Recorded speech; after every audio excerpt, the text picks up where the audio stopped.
Hi, I'm Rob Sears, founding attorney of Sears Injury Law and Seattle Injury Law.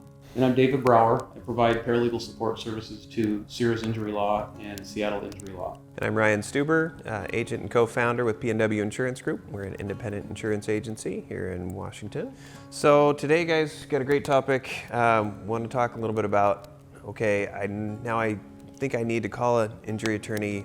How do I find a good one? Yeah, Ryan, we could probably talk all night about this, but you'd asked me to trim it down to 3, and I think those 3 would be choosing someone who is caring and compassionate, someone who's going to be proactive, take a vested interest in how your healing's going, and then at the end, someone who's going to be a real zealous advocate for your own individual case and your rights.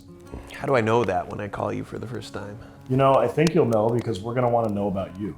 We're going to want to know about your case, not just tell you how these cases go, but learn a lot about how this accident and this case has affected yourself. And we want to make sure that we're active participants in the healing process.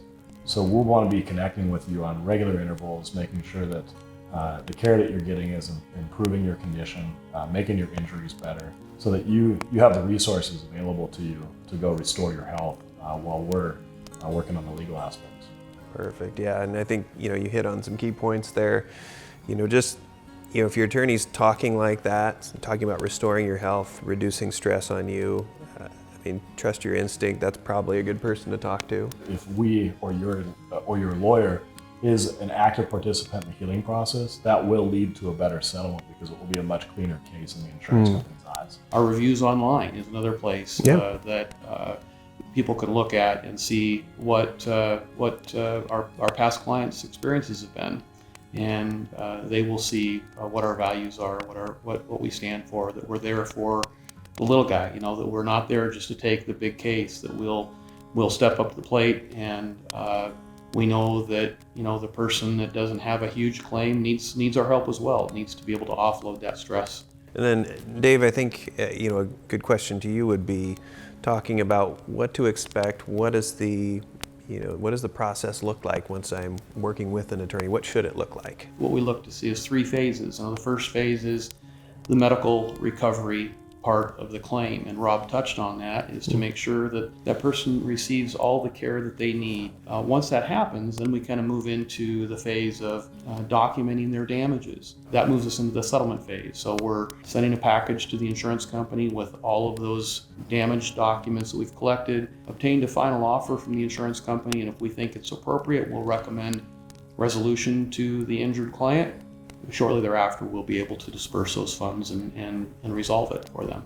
How does that work, in that negotiation with the adjuster? I've always been curious about that, because I generally don't see that side of it. And as a client, I would think, oh, well, how do they determine, what the value of my claim is, and how do they present that to the insurance adjuster? We want to do the right thing by people. And generally, we feel the insurance claims adjusters wind up on that side because they care about the insurance company.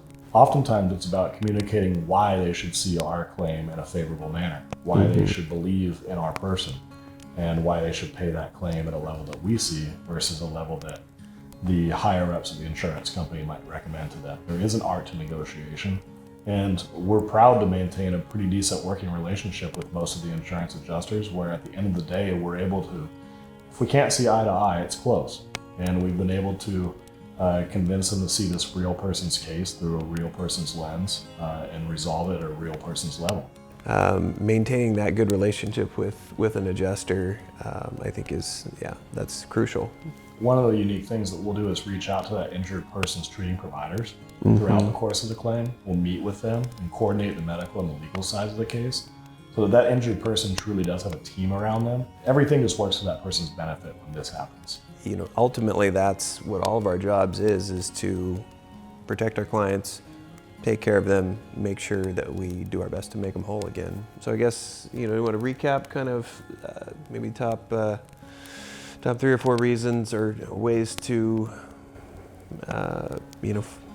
find the best attorney? I think we can break that down as to someone who's going to be an active participant in your case, someone who's going to be readily able to be communicated with, someone who you likely have their direct email address, you can connect with their team at any time. And then someone who's going to be a zealous advocate for the underdog is critically important, and we take a lot of pride in that ourselves. And then I think the third one is going to be someone who's going to take a vested interest in your healing. So they're going to want to see that you get, your health restored. You get as much treatment as you need to feel better, and that you're not going to be in a rush just to chase the dollars. And someone who understands that when you do get all the way well and you receive that medical care, that you will wind up with a better settlement in the end anyway. So it really turns a really unfortunate circumstance into a win-win where you're able to get the care and then also get fairly compensated. Beautiful.